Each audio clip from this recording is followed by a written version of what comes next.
एतेषु यानि वाक्यानि श्रीकृष्णस्य वृषस्य च अत्युत्कर्षपराणि स्युः तथा भक्तिविरागयोः मन्तव्यानि प्रमाणानि तान्येवेतरवाक्यतः धर्मेण सहिता कृष्ण भक्ति कार्येति तद्रह। श्रीजी महाराज शिक्षापत्रीना 101 અને 2 આ શ્લોકની અંદર આશ્રિતોને આજ્ઞા કરતા એવું કહે છે કે અને એ સર્વે સત્શાસ્ત્રોને વિશે જે વચન તે જે તે શ્રી કૃષ્ણ ભગવાનનું સ્વરૂપ તથા ધર્મ તથા ભક્તિ તથા વૈરાગ્ય એ ચારના અતિ ઉત્કર્ષપણાને કહેતા હોય તે વચન જે તે બીજા વચન કરતા પ્રધાનપણે માનવા અને શ્રી કૃષ્ણ ભગવાનની ભક્તિ તે જે તે ધર્મે સહિત જ કરવી એવી રીતે સર્વે સત્શાસ્ત્રોનું રહસ્ય છે. આગળના શ્લોકોમાં મહારાજે અનેક સત્શાસ્ત્રોમાંથી 8 સત્શાસ્ત્રોની પોતાને જે પસંદગી છે એની વાત કરી. એ 8માંથી પણ કયા ગ્રંથમાંથી કયા શાસ્ત્રમાંથી શું મુખ્યપણે પ્રધાનપણે માનવું સ્વીકારવું એની મહારાજે સ્પષ્ટતા કરી. અને ત્યાર પછી આ શ્લોકની અંદર મહારાજ શાસ્ત્રોની અંદર જુદા જુદા પ્રકારના વચનો હોય તો એમાં મુખ્યપણે પ્રધાનપણે કયા વચનોને માન્ય ગણવા. પેલા આગળના શ્લોકોમાં વિષયની પસંદગી હતી અને હવે આ શ્લોકની અંદર મહારાજ વચનની પસંદગી કરે છે. કેટલી મહારાજે કરુણા કરીને આ શિક્ષાપત્રીમાં જે કાંઈ અતિ મહત્વની બાબતો છે એ મહારાજ ચૂંટી ચૂંટીને આપે છે. કળિયુગના માણસની ક્ષમતા એવી નથી કે અનેક શાસ્ત્રોમાંથી પોતાને મોક્ષમૂલક બાબતોનું સીધું પસંદગી કરી શકે એવું શાસ્ત્ર એ નક્કી કરે. એમાંથી પણ મુખ્ય શું માનવું કયું ગ્રહણ કરવું એ પણ ક્ષમતા ન હોય. એમાંય પૂર્વાપર એકાબીજા વચનોનું ક્યારેક ક્રોસ થતો હોય. કયું મુખ્ય માનવું કયું પ્રધાનપણે માનવું એવો પ્રશ્ન ઉપસ્થિત થાય. એક શાસ્ત્રની અંદર ભક્તિનો મહિમા બહુ કીધો હોય, એકમાં જ્ઞાનનું પ્રધાનપણું કીધેલું હોય. તો આવા જુદા જુદા શાસ્ત્રોના વચનો જ્યારે કોઈ મુમુક્ષુની સામે આવે ત્યારે એની મૂંઝવણ વધી જતી હોય. તો એનું નિરાકરણ કરવા માટે મહારાજે કેવા વચનોને મુખ્યપણે કરીને માનવા એનું પણ સ્પષ્ટીકરણ કરી દીધું. મહારાજ એવું કહે છે કે આ અમે જે 4 બાબતો કીધી એમાં જે શાસ્ત્રોની અંદર સર્વોત્કૃષ્ટતાને બતાવનારા વાક્યો એ બીજા વાક્યો કરતા પ્રમાણરૂપ માનવા, મુખ્યપણે માનવા. આ શ્લોકનો ભાવાર્થ એ છે કે સાંપ્રદાયિક સિદ્ધાંતોના વાક્યો હોય તેને અનુસારે જ શાસ્ત્રોના બીજા જે વચનો એનો સમન્વય કરવો. સંપ્રદાયના જે સિદ્ધાંતોના વાક્યો હોય તો અન્ય જે શાસ્ત્રોના વચન હોય તો એ શાસ્ત્રોના વચનનો સમન્વય એ શાસ્ત્રોના સિદ્ધાંતને અનુરૂપ કરવો, સંપ્રદાયના સિદ્ધાંતને અનુરૂપ કરવો. મૂળ શ્લોકમાં મહારાજ એવું કહે છે કે અતિ ઉત્કર્ષ પરહ. શતાનંદ સ્વામી ભાષ્યમાં એવું લખે છે, ત્રિગુણાતીત દિવ્ય વિગ્રહત્વાદી સ્થાપકાની. ભગવાનના અતિ ઉત્કર્ષપણાને કહેનારા હોય એના દ્વારા શું સમજવું? તો કે ભગવાન ત્રિગુણાતીત છે, માયાથી પર છે, સર્વ સ્વતંત્ર છે, સર્વના નિયંતા છે, દિવ્ય વિગ્રહ છે. મનુષ્ય અવતાર ધારણ કરીને આ અવની ઉપર અવતરેલા ભગવાન એ અનેક પ્રકારના ચરિત્ર કરતા હોય તો એની અંદર ક્યારેય પણ મનુષ્ય ભાવની કલ્પના ન કરવી. પેલું મહારાજે કીધું ને કે સ્વરૂપ ભગવાનનું કેવી રીતે સમજવું શાસ્ત્રમાંથી. ક્યારેક ભગવાનના મનુષ્ય ચરિત્રોનું આલેખન કરેલું હોય અને અસમર્થપણું દર્શાવતું હોય, ન ઈતરાણી એવું કીધું. કેવા વચનો ગ્રહણ ન કરવા? સ્વામી કહે છે, ક્વચિત અસુર વ્યામોહાદી કાર્યવશાત શ્રીકૃષ્ણાદિ અપકર્ષ બોધકત્વેન આભાસમાની વાક્યાની ઈતરાણી. અસુરોને મોહ પમાડવા માટે ક્યારેક ભગવાને કાર્યવશ થઈને શ્રી કૃષ્ણ ભગવાન કે એમના થયેલા અન્ય અવતારોમાં એવું જણાતું હોય કે ભગવાનનો પરાજય થતો હોય, ભગવાનનું ભગવાનપણું એમાં દર્શાતું ન હોય. આભાસમાની વાક્યાની. આભાસ એને કહેવાય. કોને કહેવાય? દોરડી પડી હોય પણ અંધારું હોય ને તમને એમાં થાય કે આ સર્પ ચાલ્યો જાય કે પડ્યો છે. છીપલા હોય અને એમાં તમને રજત એટલે ચાંદીની ભ્રાંતિ થાય કે નહીં આ તો ચાંદીનો ટુકડો છે, પણ હાથમાં લ્યો શું હોય? છીપ. તો છીપમાં શેની ભ્રાંતિ થઈ? ચાંદીની. એમ ભગવાનની જે કોઈ આ મનુષ્ય લીલા છે તો એમાં સ્વામી એવું કહે છે કે આભાસમાની વાક્યાની. મનુષ્ય જેવા ક્રિયા અને ચરિત્રો દેખાતા હોય, દર્શાતા હોય તો પણ રિયાલિટી એ નથી, એ આભાસ છે.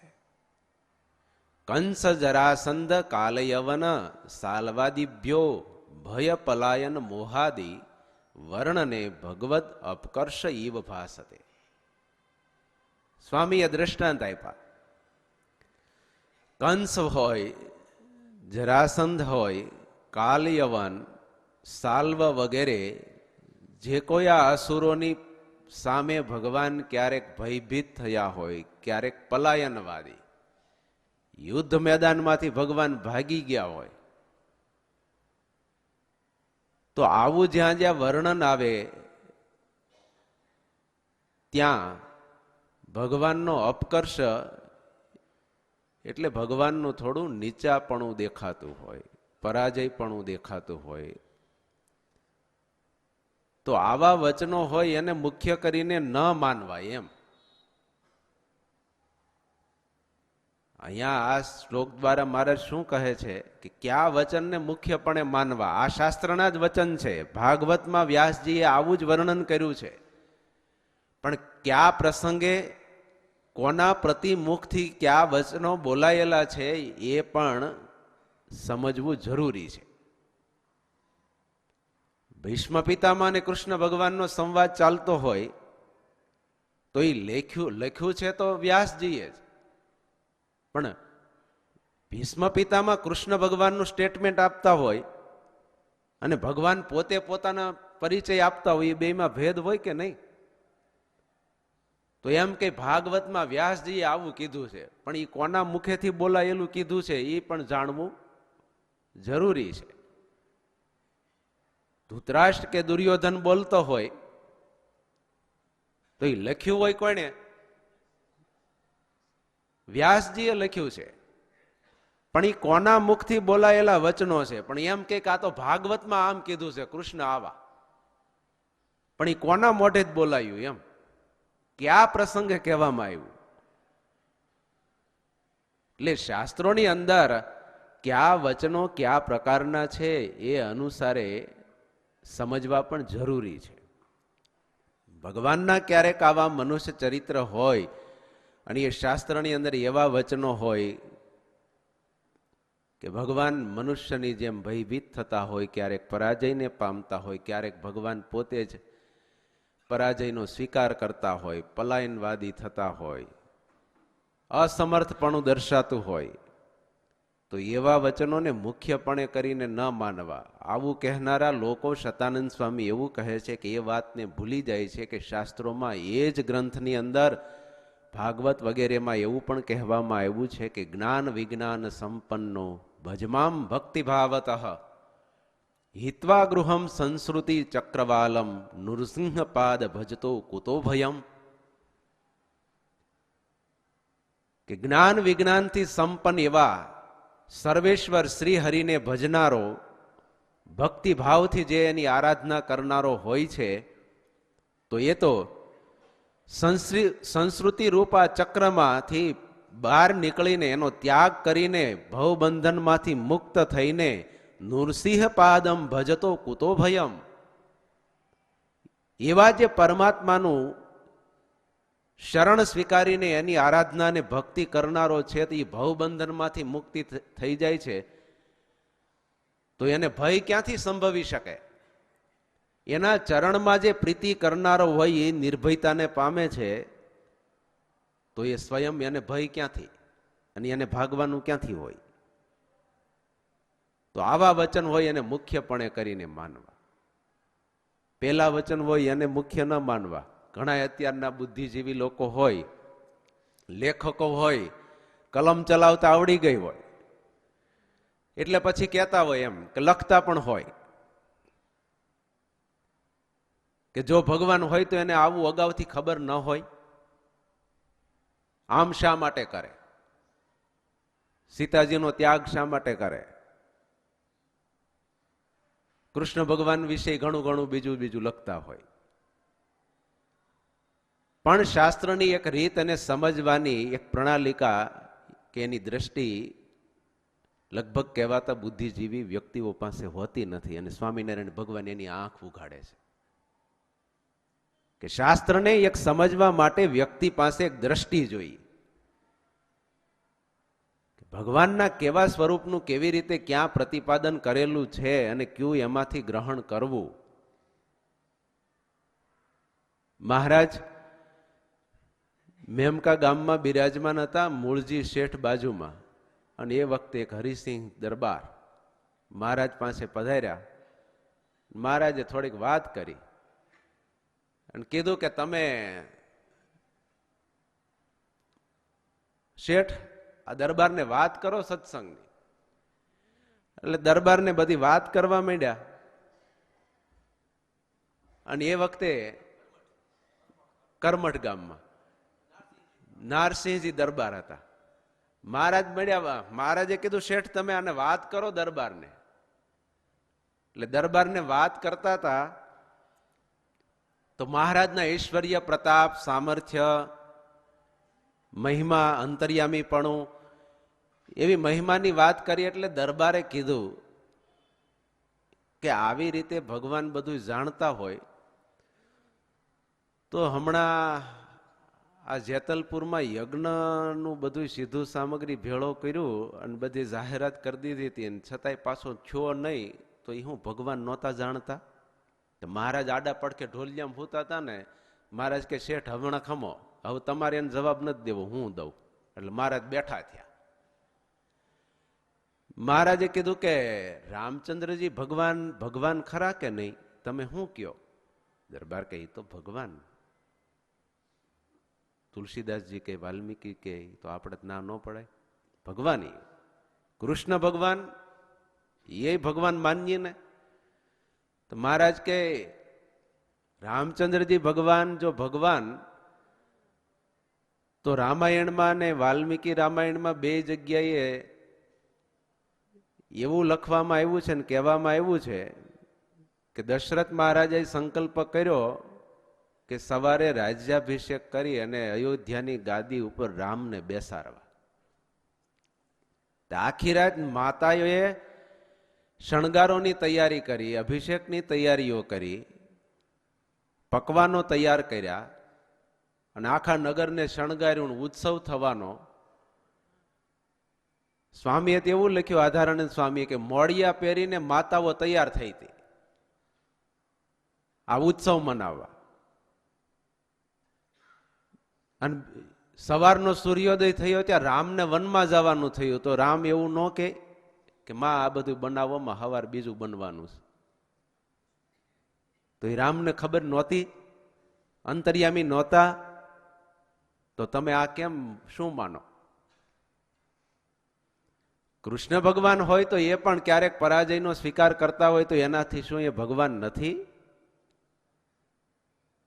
મહારાજે આ પૂર્વે થયેલા અવતારોના ચરિત્રોની વાત કરી અને દરબારને સમજાવ્યું. ત્યારે દરબારને ઘડી પડી ગઈ કે હું માનું એવું નથી.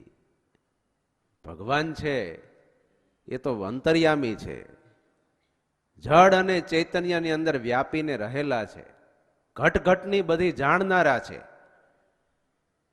પણ મનુષ્ય લીલા જ્યારે કરતા હોય ત્યારે ક્યારેક અસમર્થપણું બતાવે. એમાં કેટલાયનું હિત હોય, કેટલાયના જીવનની પ્રેરણા હોય, કેટલાયને એ ચરિત્રો ગાવા, સાંભળવા, ચિંતન કરવું હેતુ રહેલા છે. ભગવાન ક્યારેક અસમર્થપણું બતાવે છતાં પણ ક્યારેય ભગવાનનો ભક્ત એ ભગવાનના એવા ભગવાનનું અપકર્ષપણું બતાવનારા વચનો હોય તો એને મુખ્યપણે કરીને ન માને. ભગવાન સમર્થ છે. અલૈયા બાળા ગામ જામનગરની બાજુમાં જ ને. અલૈયા ગામમાં મહારાજ પધાર્યા, સંતો અને હરિભક્તો સાથે હતા. ત્યાં સોની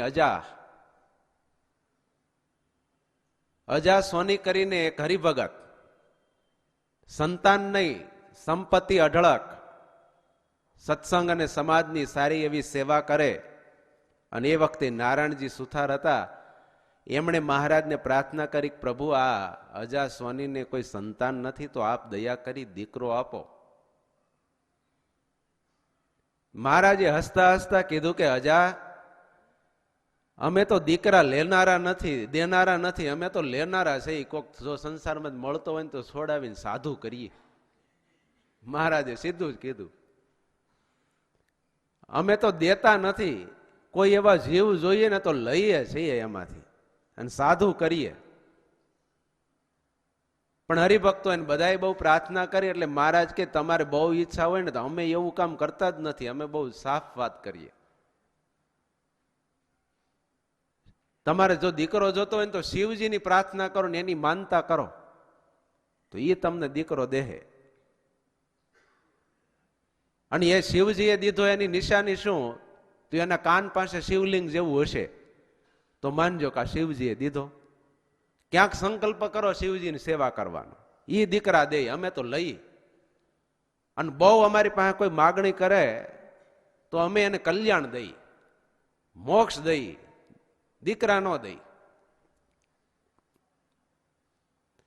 બાળા ગામની અંદર ગામને પાદર અજા સોનીએ મહારાજના કહેવા મુજબ શિવજીનું મંદિર દેવાલય તૈયાર કર્યું.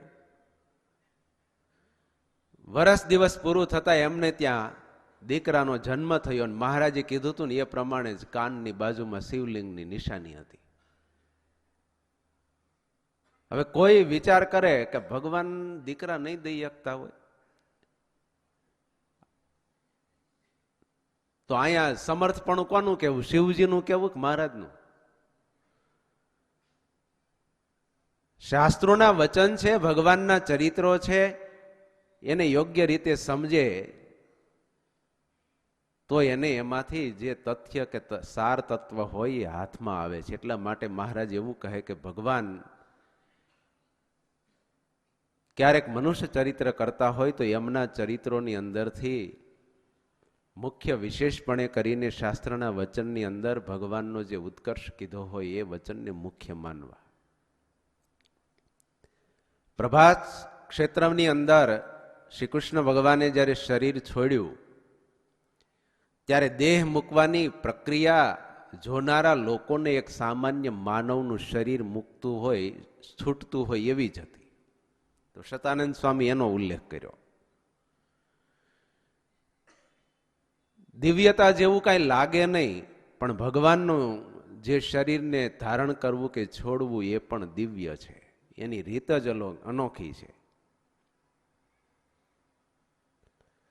કંસ, શિશુપાળ, કૌરવ અને યાદવો, ભીષ્મ ને દ્રોણ, યમરાજ જેવા સર્વનો ફેંસલો એક સાથે ઘડ્યો, કલમમાં કૃષ્ણજી કુશળ કેવા.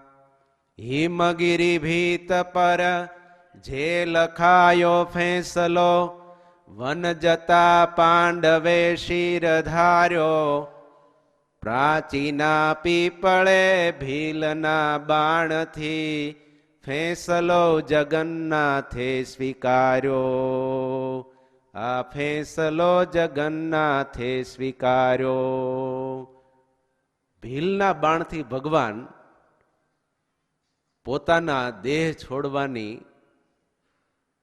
તૈયારી કે સ્વીકાર એનાથી કરે તો કોકને તો એમ જ લાગે ને કે આ તો સામાન્ય માણસ જાય એવી રીતે ન ગયા એમ. પણ ભગવાને તો અગાઉથી કોનું કેવી રીતે ક્યાં એ બધું નક્કી જ કર્યું હતું. ભગવાનના શ્રેષ્ઠ પ્રકારના વચનો જે શાસ્ત્રમાં છે એ ગ્રહણ કરવા, ભગવાન મનુષ્યની જેમ કે અથવા તો ગમે તે રીતે દેહનું ધારણ કરે કે દેહનો ત્યાગ કરે એના માત્રથી ભગવાનનું ભગવાનપણું નથી. ભગવાનને પ્રગટ થવાની અને આ લોકમાંથી વિદાય થવાની રીતિ બે જુદી છે. માણસના મગજની અંદર એવું છે કે કોઈ જન્મે એ આવી રીતે જન્મવા જોઈએ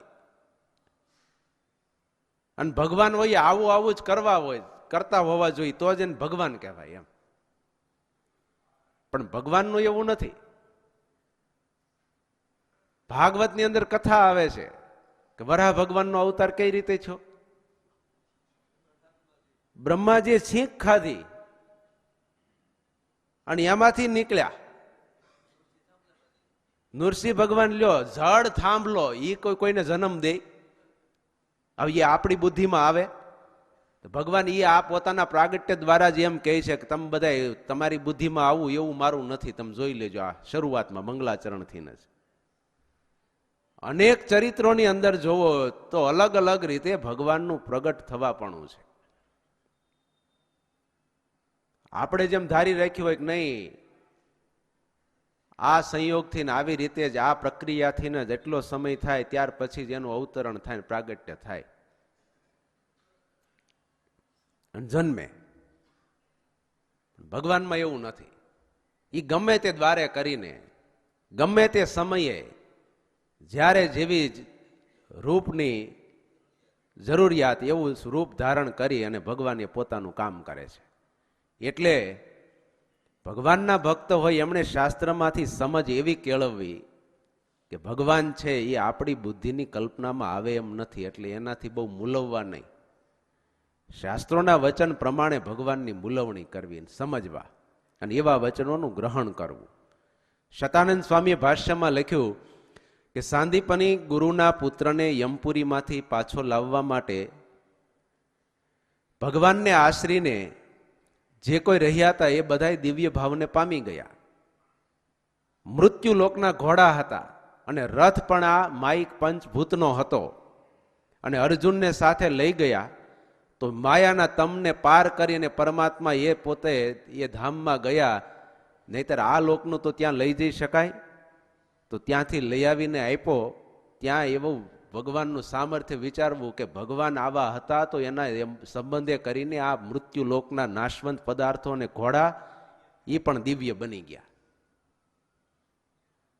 આવા વચનોને ભગવાનના જ્યાં જ્યાં શાસ્ત્રમાં હોય એ ગ્રહણ કરવા. શતાનંદ સ્વામી ત્યાર પછી લખ્યું, ભાગવતમાં વિધાન છે કે હે પરીક્ષિત, તું જ્યારે માતાના ગર્ભમાં હતો ત્યારે અશ્વસ્થામાના બ્રહ્માસ્ત્રથી તારું શરીર દાઝી ગયું હતું, પણ એ વખતે અંગુષ્ઠ માત્ર રૂપ ધારણ કરીને માના ઉદરમાં રક્ષા કરનાર પરમાત્મા શ્રી કૃષ્ણ એ તને જીવતદાન દેનારા છે અને બ્રહ્માસ્ત્રને ખોટું કરીને પણ તારું રક્ષણ કરનારા અને એ ગર્ભમાં તે જોયેલા પરિતઃ રક્ષિત અને પરિતઃ ઈક્ષિત ઇતિ પરમાત્મા પરીક્ષિત, એના નામ ઉપરથી તો તારું નામ પડ્યું કે ગર્ભમાં સર્વત્ર તારું રક્ષણ જેણે કર્યું અને એ ગર્ભમાં તું હતો ત્યારે રક્ષણ કરતા પરમાત્માને તે જોયા પરિતઃ ઈક્ષિત અને એના ઉપરથી તારું નામ પડ્યું. કોઈ આ મનુષ્યની ક્ષમતા નથી કે આવી રીતે કરી શકે. પોતાના ભક્તની રક્ષા કરવા માટે ભગવાન અંગુષ્ઠ રૂપ માત્ર ધારણ કરીને આવું કરી શકે છે. તો એ માણસની કે કોઈ સામાન્ય ભય કે પરાજય પામનારા વ્યક્તિઓની આ વાત નથી. આ વચનને યાદ રાખીને એ પ્રમાણે ભગવાનનો મહિમા સમજવો. પોતાનો અપરાધી એવો શિકારીને પણ સદેહે સ્વર્ગમાં લઈ જનારા હોય તો પોતાનું એ રક્ષણ શું ન કરી શકે? ભગવાન છે એ તો નટવર છે, જુદા જુદા વેશ ધારણ કરે છે, પણ બધાથી એ ભગવાન નિર્લેપ છે. તેમનું જન્મવું અને આ લોકમાંથી વિદાય થવી એ તો લીલા માત્ર છે, એ તો માયાનો વિલાસ માત્ર છે. એવા જે વચનો શાસ્ત્રના છે એનો સ્વીકાર કરવો. ભગવાન છે તે જ સર્વજ્ઞ છે, સનાતન છે, આદિ પુરુષ છે, તે જ જગતની ઉત્પત્તિ સ્થિતિ અને પ્રલયને કરી શકે છે. હારવું અને જીતવું એ તો ભગવાનની લીલા માત્ર છે. આ બધા એક એક ભાગવત વગેરેના વચનો શતાનંદ સ્વામીએ લખ્યા છે કે આવા જે ભગવાનનો ઉત્કર્ષ કહેનારા વચનો હોય તો એ શાસ્ત્રમાંથી મુખ્યપણે કરીને ગ્રહણ કરવા. ત્યાર પછી મહારાજ એવું કહે છે કે ધર્મનો ઉત્કર્ષ કહેનારા વચનોનું કેવી રીતે ગ્રહણ કરવું, ક્યાં એ વાક્યો? તો કે શાસ્ત્રોમાં ભાગવત વગેરેમાં એવું કહેવામાં આવ્યું છે કે હે ઉદ્ધવજી, તું વિધિ નિષેધરૂપ જે વિષયોનો ત્યાગ કરીને આવા જે વચનો કીધા હોય, સર્વધર્માન પરિત્યજ્ય મામેકમ શરણમ વ્રજ, એવા જે વચનો છે જેમાં ધર્મની ગૌણતા હોય તે એવા વચનોનો ત્યાગ કરીને કેવા વચનો ગ્રહણ કરવા શાસ્ત્રમાંથી?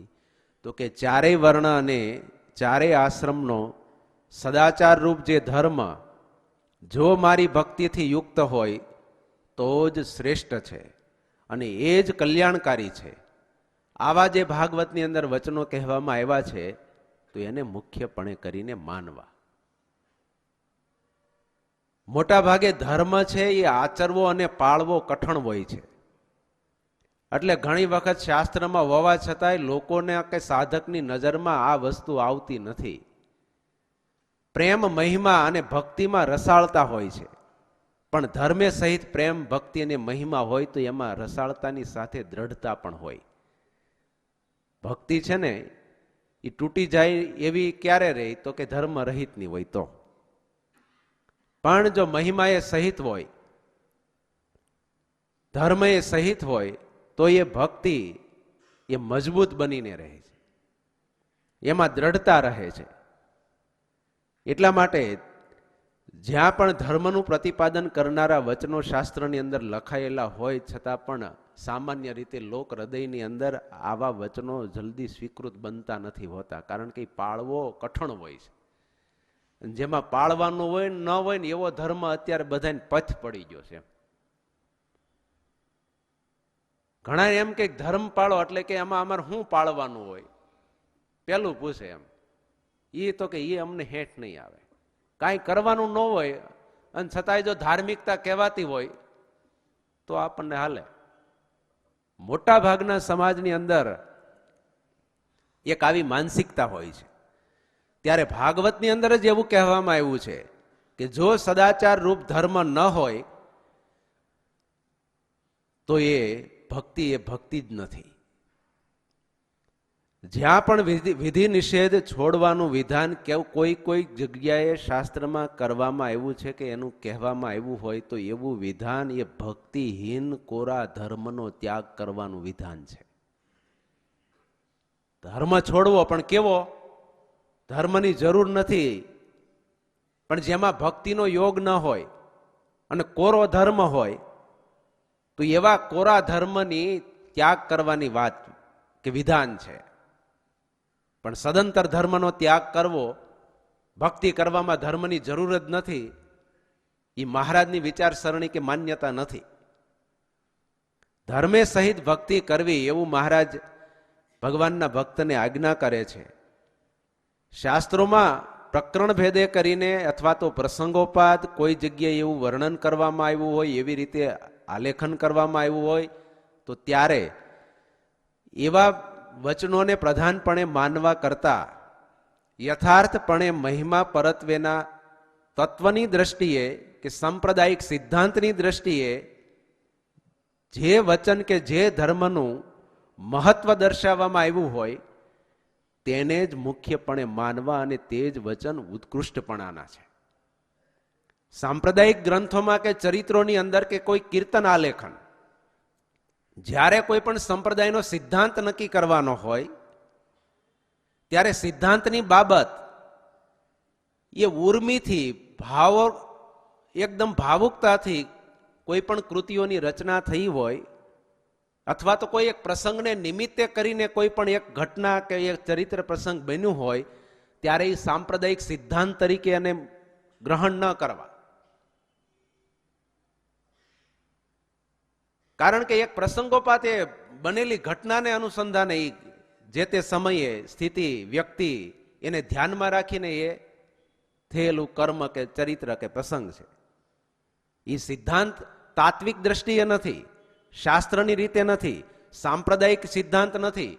પણ જ્યારે ધર્મનો નિર્ણય કરવાનો હોય તો ત્યારે સાંપ્રદાયિક અને તાત્વિક દ્રષ્ટિ અને સિદ્ધાંતોને ધ્યાનમાં રાખીને એનો નિર્ણય ગ્રહણ કરવો એ શ્રેષ્ઠ બાબત છે. કીર્તનોની અંદર ઘણી વખત કોઈ જગ્યાએ એવી રચના કરવામાં, કારણ કે ઉર્મી કાવ્ય છે, હૃદયની એક ભાવ ઉન્મુખતા હોય.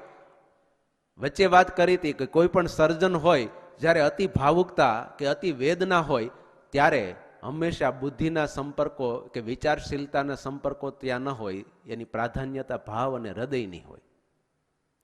તો એ સાંપ્રદાયિક સિદ્ધાંતોના પ્રતિપાદન માટે કદાચ એ વચનો એટલા બધા મુખ્યપણે ન ગણી શકાય.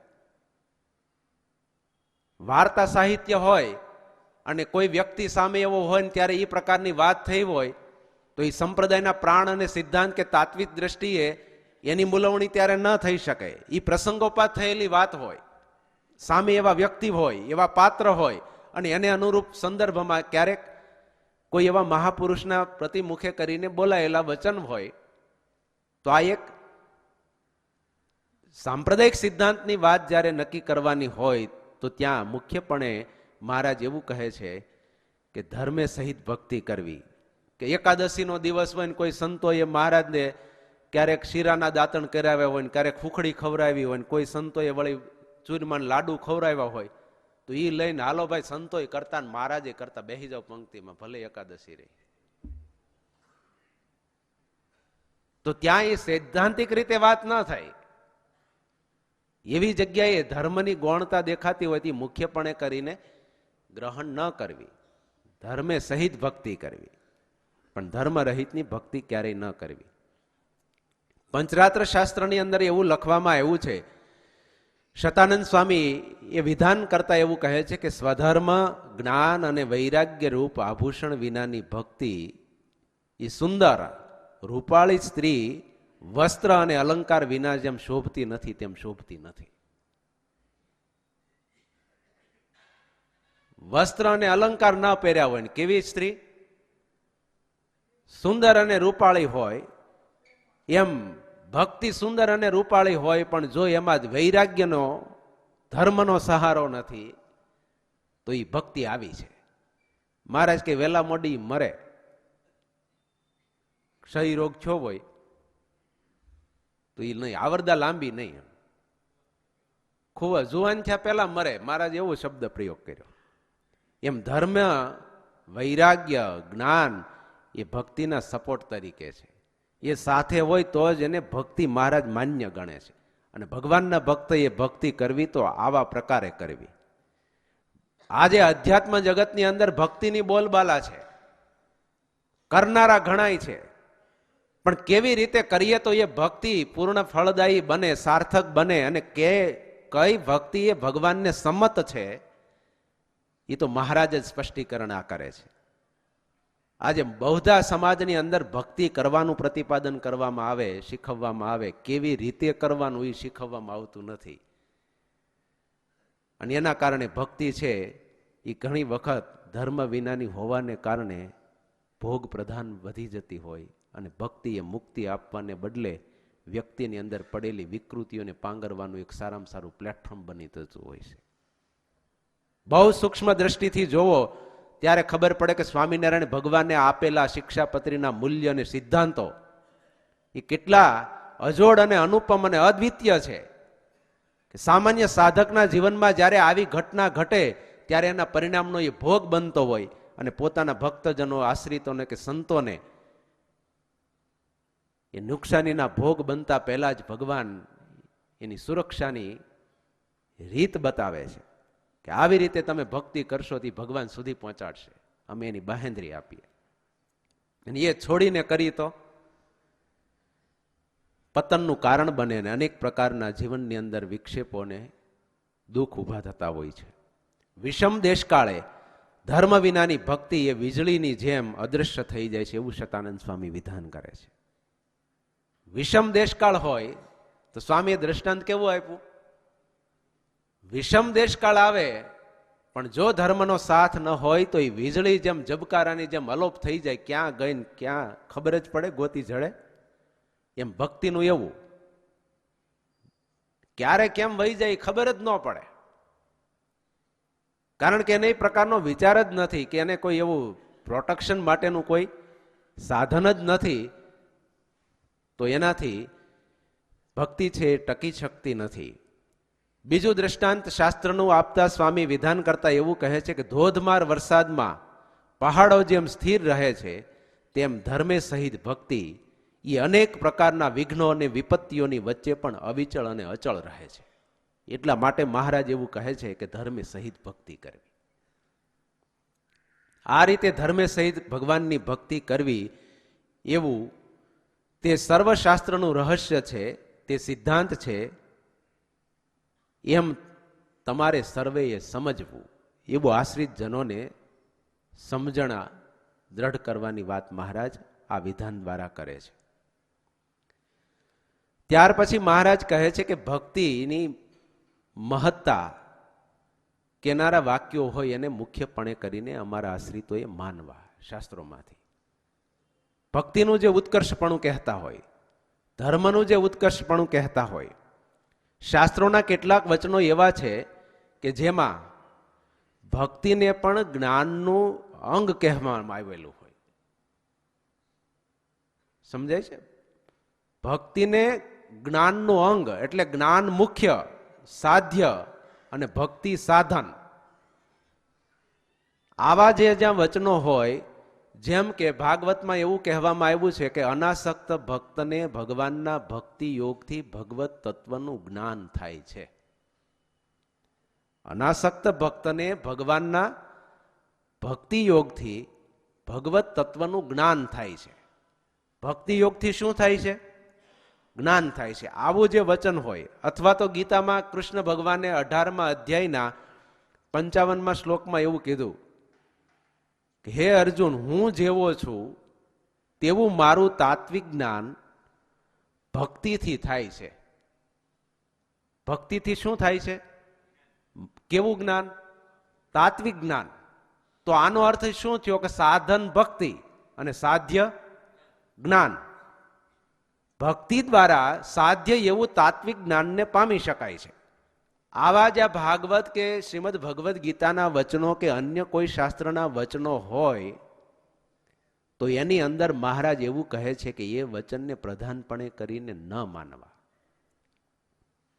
આવા જે વાક્ય હોય તો એવા વાક્યનો નિર્ણય અન્ય જે શાસ્ત્રોની અંદર બતાવેલા વચનો, ભક્તિ એ મોક્ષનું મુખ્ય સાધન છે, જ્ઞાન એ ભક્તિનું અંગ છે, એવા વચનોનું ગ્રહણ કરવું ને મુખ્યપણે માનવા. એ ઉપરાંત જેમ કે ભાગવતની અંદર વ્યાસ ભગવાને લખ્યું છે કે ગોપીઓ, ગાયો, યમલા અર્જુન વગેરે જળ યોનીને પામેલા વૃક્ષો, વ્રજના હરણો, પશુઓ, કાલી નાગ વગેરે તામસ યોનીના જે કોઈ આત્માઓ હતા તે બધા જ મૂઢ બુદ્ધિના હોવા છતાં પણ કેવળ પ્રેમ પૂર્ણ ભક્તિભાવથી જ મને પામ્યા છે, એવા જે વચનો હોય એને મુખ્યપણે કરીને માનવા. બીજું વચન એવું લખ્યું કે બ્રહ્મ જ્ઞાન પણ ભક્તિનું જ એક અંગ છે. આવું જ્યાં પ્રતિપાદન કરવામાં આવ્યું છે. જ્ઞાન અને વિજ્ઞાનથી સંપન્ન તું મને ભજ તો તું નિર્ભયતાને પામીશ.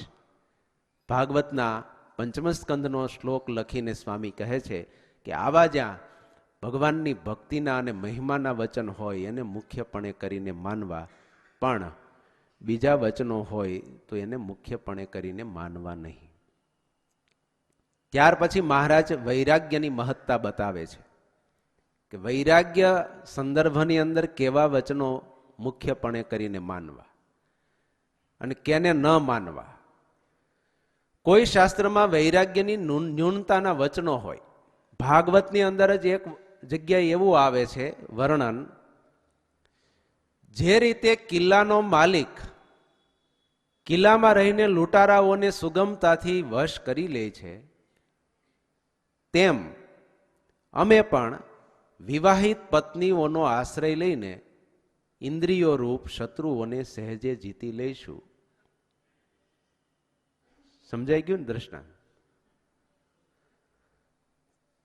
આવું એક વચન છે. કોના પ્રતિમુખથી બોલાયેલું છે એ વાત પછી, પણ ભાગવતનું છે એમ કોઈ કહે કે ભાગવતમાં આવું લખેલું છે કે જેમ કિલ્લામાં રહેલો વ્યક્તિ હોય એ જેમ સહજ રીતે શત્રુઓને જીતી લે છે, એમ લગ્ન કરેલા પત્ની સાથે અમે અમારા રીતે જે રીતે રહેવાનો સંસાર સંબંધ હોય એ રીતે વિષય ભોગવતા ભોગવતા અમે અમારા ઇન્દ્રિય રૂપ શત્રુને સહેજે જીતી લઈએ છીએ.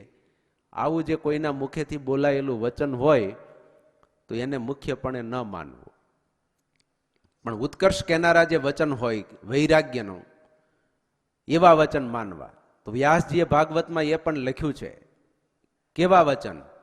તો કે આ જીવને કોઈ બીજાના સંસર્ગમાં રહેવાથી એવો મોહ અને બંધન નથી થતું કે જેવું સ્ત્રીઓના અને તેના સહવાસમાં કે તેના સંગમાં કે તેના વાસનિકના સંગમાં રહેવાથી આ જીવને બંધન થાય છે.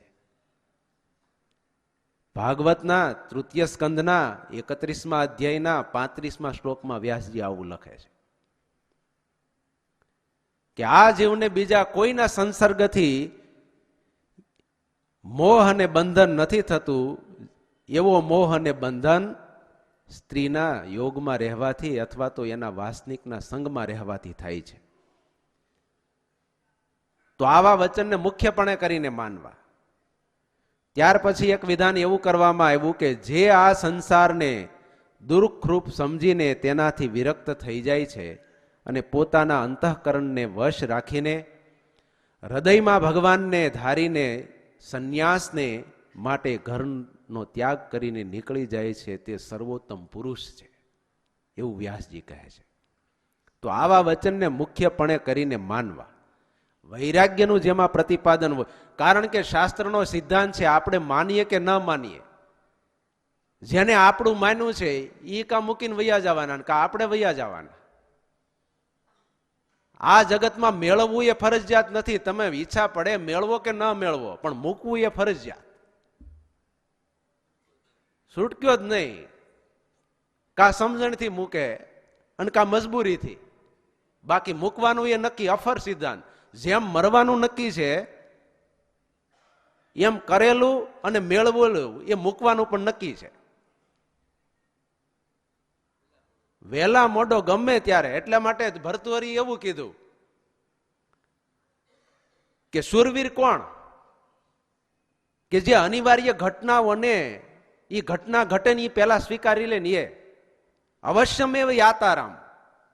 કે આ જગતની અંદર મળેલા વિષય, વ્યક્તિ, સંબંધ, પદાર્થ, સંપત્તિ, સત્તા એ સમજદારીથી મૂકો અથવા તો મજબૂરીથી મૂકો, પણ મૂકવું એ અનિવાર્ય, અવશ્યમેવ યાતારામ. આ એક વખત જવાના જ છે, નક્કી જ રાખો. એટલા માટે સ્વામિનારાયણ ભગવાન એમ કહે છે કે વૈરાગ્યનું પ્રતિપાદન કરનારા વચનો એ મુખ્યપણે માનવા. કારણ મેળવવું એ સિદ્ધાંત નથી, અફર નિર્ણય નથી. મેળવો યા ન મેળવો, પણ મૂકવું એ તો અફર સિદ્ધાંત. આપણે ઈચ્છીએ કે ન ઈચ્છીએ, છોડવાનું એ તો એક વખત નક્કી જ છે. ભાગવતની અંદર જે જે રાજાઓની કથાઓ લખી છે એ બોધ તો એ જ આપે છે વ્યાસ ભગવાન, કે આવા મોટા ચક્રવર્તી સમ્રાટો હતા, આટલી રાણીઓ હતી, આટલી સુખ અને સંપત્તિ અને સાહેબી અને વિષય અને વૈભવ હતા, પણ એક વખત એનો ત્યાગ કરીને નીકળી ગયા. શતાનંદ સ્વામી ભાષ્યની અંદર વૈરાગ્યના વિધાનનું પ્રતિપાદન કરતા પ્રહલાદજીને યાદ કર્યા. સપ્તમ સ્કંદની અંદર 5મા અધ્યાયના 5મા શ્લોકની અંદર જ્યારે પ્રસંગ એવો બન્યો કે પ્રહલાદજી અભ્યાસ કરવા માટે સ્કૂલે ગયા.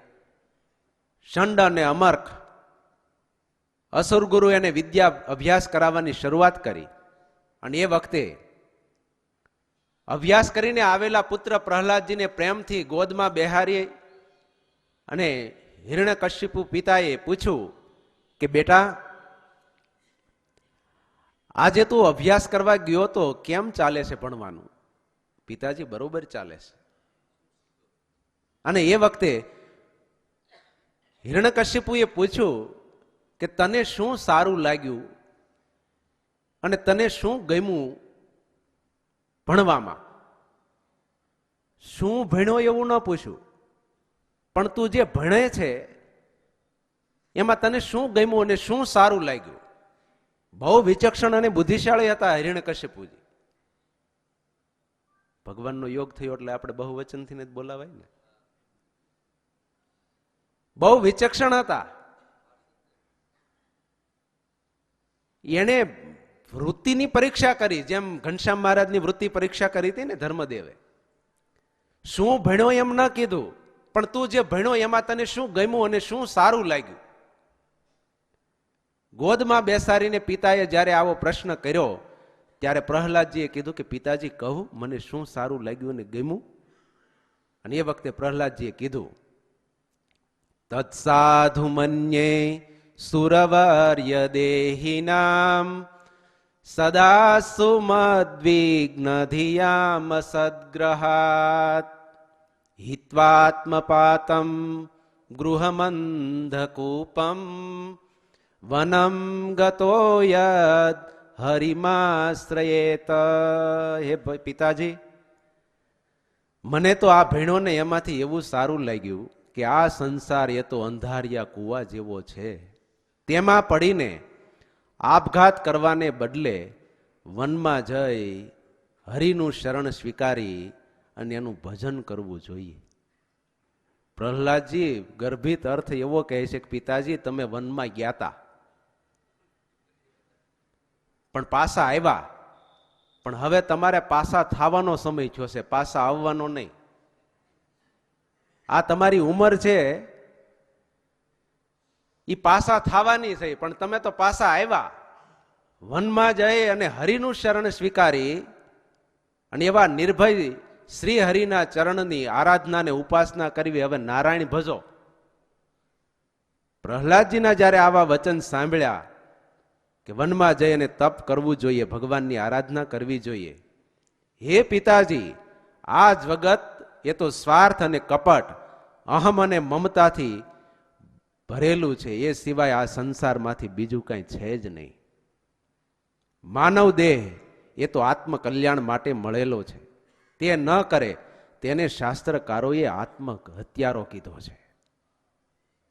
પ્રહલાદજીના વચન જ્યારે આવી રીતે હિરણ્યકશિપુએ સાંભળ્યા ને, અંતરાત્મા ધ્રુજી ગયો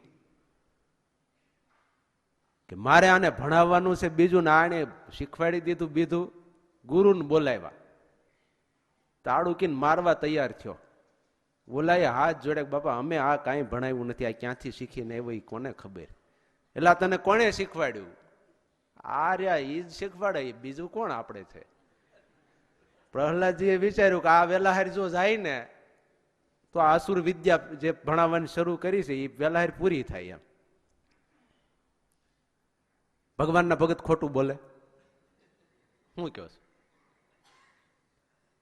પણ આ ખોટું ન કહેવાય, કારણ કે પ્રહલાદજીને ખબર હતી કે આ જીવતા રહી ને તો એમાં હિત કેટલાનું, એની કરતા જાય એમાં જાજાનું હિત. અસુર વિદ્યા ભણાવતા હતા, અને એ વખતે પ્રહલાદજીને કીધું કે હવે અમે ભણાવ્યું હોય તો તું હમ ખા, અમારા હમ ગુરુ હમ તમારા. જાતા હોય તો કેટલાયના હમ ખવરાવ્યા. અરે તારી હાજરીમાં ઉભેલા તારા પિતાના હમ ખા, જરૂર ખાધા ગુરુ. એ જાય તો એમ છેવટે કીધું કે તારા મોઢામાં જેનું નામ છે એના તું હમ ખા.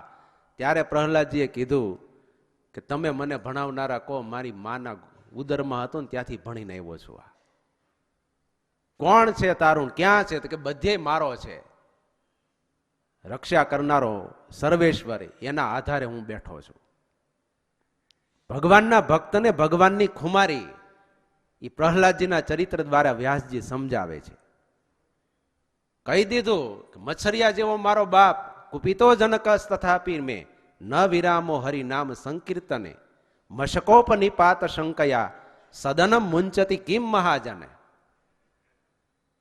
મોટી હવેલીમાં વચ્ચેના માળે કોઈ મહાજન બેઠો હોય ને મચ્છરિયું ગુણગુણ કાનમાં કરે તો એ મચ્છરિયાના તાસથી મહાજન શું હવેલીનો ત્યાગ કરી દે? તો આ નારાયણના નામ રૂપી નિર્ભય હવેલીમાં હું બેઠો છું અને મારો બાપ આવી રીતે થોડું ગુણગુણ કરે, તેનાથી હું નારાયણને છોડી દઉં? કેવી એની ખુમારી હશે. અને એ વખતે પ્રહલાદજીએ કીધું કે પિતાજી, કરવા જેવું તો આ છે કે તમે જે આ કયો છો એ તો મૂકીને જવાનું છે, પણ હવે તમે હરિનું શરણ ગ્રહણ કરો, નારાયણને જપો, ભજો, તો તમારી મુક્તિ થશે. ભગવાનના ભક્ત છે એ ભગવાનની આવી રીતે આરાધના અને ભક્તિ કરે. શાસ્ત્રોની અંદર જ્યાં જ્યાં પણ આવા વચનો છે, વૈરાગ્યનું પ્રતિપાદન કરનારા, એને અમારા આશ્રિત જનોએ મુખ્યપણે માનવા. પણ કોઈ પ્રતિમુખે કરીને અથવા તો કોઈ પ્રસંગે કરીને, ક્યારેક કોઈના વચને કરીને એવા બોલાયેલા વચન કોઈ શાસ્ત્રમાં લખાયેલા હોય કે ગ્રહસ્થાશ્રમ એ તો શ્રેષ્ઠ પ્રકારનો આશ્રમ છે, સર્વ આશ્રમનો પોષક છે, વગેરે વગેરે, એમ તો એમાં ધન્યતા માની અને એ પંથ સ્વીકારવો કે એને મુખ્યપણે માનવા એવો શાસ્ત્રનો સિદ્ધાંત નથી. પણ જે કાંઈ આ જગતની અંદર મળેલું છે એને એક વખત છોડવાનું છે, એ માન્યતા, એ વિચાર, એ શાસ્ત્રના વચનને મુખ્યપણે કરીને માનવા. એટલા માટે મહારાજે અહીંયા એક તો ભગવાનના સ્વરૂપ મુખ્યપણે કેવી રીતે માનવું, બીજું ભગવાનની ભક્તિ, ત્રીજું સદાચાર, અને ચોથું વૈરાગ્ય. આ ચાર પણાનું જે ઉત્કર્ષપણું જેમાં પ્રતિપાદન કરેલું હોય એ શાસ્ત્રના વચનને મુખ્યપણે કરીને માનવા. અને ધર્મે સહિત ભક્તિ કરવી, પણ ધર્મે રહિતની કોઈ દિવસ ભક્તિ કરવી નહીં. ધર્મ રહિતની ભક્તિને ભગવાન સ્વામિનારાયણ ભક્તિ માનતા નથી, એ પતનનું એક મોટું સાધન માને છે. સુરક્ષિત ભક્તિ એ જ ભગવાનના ચરણ સુધી પહોંચાડે છે. એટલા માટે મહારાજને અતિ પ્રિય ધર્મે સહિત ભક્તિ છે. અને ભગવાનનું સ્વરૂપ, ભક્તિ, ધર્મ અને વૈરાગ્ય એનું ઉત્કર્ષપણું જે શાસ્ત્રની અંદર વિધાન કરેલું હોય એને મુખ્યપણે ગ્રહણ કરવું, એવું મહારાજ આશ્રિત જનોને કહે છે. સહજાનંદ સ્વામી મહારાજની